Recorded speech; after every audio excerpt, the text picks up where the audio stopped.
নির্বাচনটা যত দ্রুত হবে ততই দেশ সংকট থেকে উত্তরণের একটা পথ খুঁজে পাবে এবং সেটাই আমাদের সকলের জন্য স্বস্তির হবে। চট্টগ্রাম বন্দরের যে নিউমেরিং টার্মিনাল বিদেশিদের হাতে দেওয়া এবং করিডোর, আমরা বর্তমান পরিস্থিতিতে সরকারকে এ বিষয়ে আপাতত সিদ্ধান্ত না নেওয়ার জন্য আমরা আহ্বান জানিয়েছি। এই সময় বিশেষ করে আমাদের দেশপ্রেমিক সামরিক বাহিনীর বিরুদ্ধে নানা ধরনের বিষেধাজ্ঞার বিদ্বেষ ছড়িয়ে সরকারের সাথে বা জনগণের মুখোমুখি দাঁড় করানোর একটা চেষ্টা করা হচ্ছে সামরিক বাহিনীকে। সরকার যেন সামরিক বাহিনী সহ পুরো প্রশাসনকে আস্থায় নিয়ে কাজ করে, তাদের সাথে যেন সরকার একটা ভালো আন্ডারস্ট্যান্ডিং থাকে। একই সাথে রাজনৈতিক দলগুলোর সাথে যে দূরত্ব তৈরি হয়েছে, কারণ রাজনৈতিক দলগুলো আমরা অনেকেই যারা দায়িত্বপ্রাপ্ত উপদেষ্টা রয়েছেন কিংবা সরকারের সহকারী রয়েছেন, দেখা করার সাক্ষাৎ করার সময়সূচি চাইলেও, গুরুত্বপূর্ণ প্রয়োজনীয় বিষয় আলাপ করতে চাইলেও অনেক ক্ষেত্রে সাড়া মেলে না। এই বিষয়টি নিয়ে মোটামুটি সব দলই ক্ষোভ প্রকাশ করেছে এবং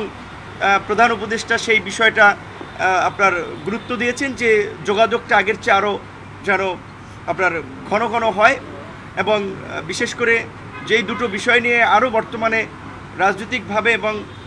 নাগরিকদের মধ্যে একটা উদ্বেগ তৈরি হয়েছে যে আপনার চট্টগ্রাম বন্দরের যে নিউমেরিং টার্মিনাল বিদেশিদের হাতে দেওয়া এবং করিডোর, আমরা বর্তমান পরিস্থিতিতে সরকারকে এ বিষয়ে আপাতত সিদ্ধান্ত না নেওয়ার জন্য আমরা আহ্বান জানিয়েছি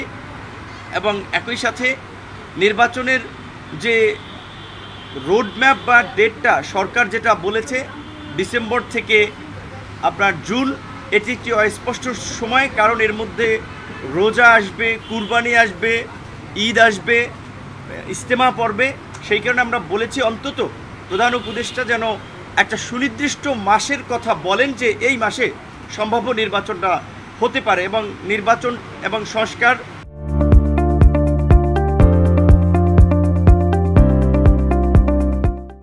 বিচার ডক্টর মোহাম্মদ ইউনূসের নেতৃত্বে অন্তর্বর্তীকালীন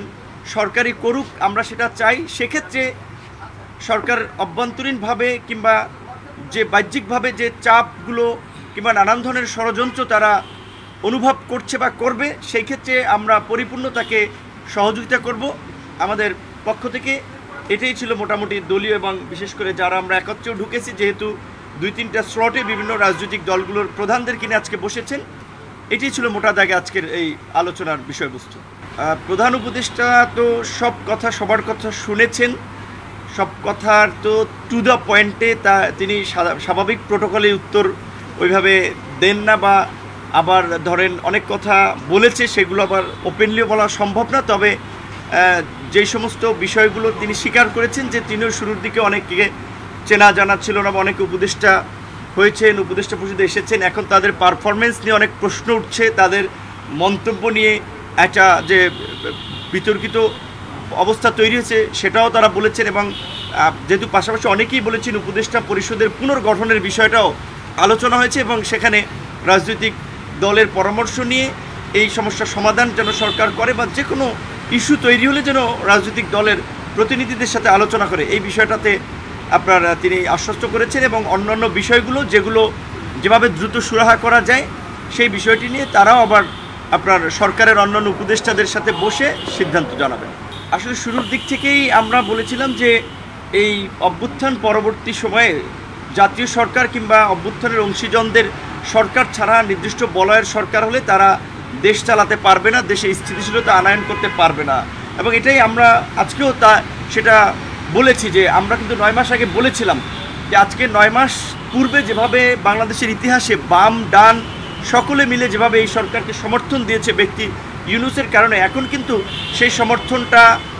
ওইভাবে আর আগের মতো নাই। কারণ হচ্ছে সরকারের কর্মকাণ্ড, সেটা শুধুমাত্র ব্যক্তি ইউনূসের না, ওভারঅল সরকারের কর্মকাণ্ড। তো সেই জায়গা থেকে এখনকার বিদ্যমান পরিস্থিতিতে আসলে জাতীয় নির্বাচনটা যত দ্রুত হবে ততই দেশ সংকট থেকে উত্তরণের একটা পথ খুঁজে পাবে এবং সেটাই আমাদের সকলের জন্য স্বস্তির হবে, যে কারণে আমরা নতুন কোনো বিষয় এই মুহূর্তে আর আলোচনায় আনি না। আমরা জানিয়েছি, আমাদের কনসার্নটা শুনেছেন, এখন আমাদের প্রত্যেকের সব কথা আসলে উনি তো রিপ্লাই দিতে গেলে অনেক লং আলোচনা হয়, তারা শুনেছেন, নোট করেছেন। আশা করি যেহেতু তারা এই সময়ে দেখেছেন যে তার সরকারের প্রতি রাজনৈতিক দল নেতৃবৃন্দের সমর্থন সহযোগিতাটা ওভারঅল যেহেতু ন্যাশন ওয়াইড একটা কনসার্ন তৈরি হয়েছে, করিডোর কিংবা এই বন্দর ন্যাশনাল ইলেকশনের সুনির্দিষ্ট দিন তারিখ বা মাস নিয়ে এবং বিশেষ করে আপনার নির্বাচন নিয়ে এই বিষয়গুলোতে তারা গুরুত্ব দেবে আশা করি।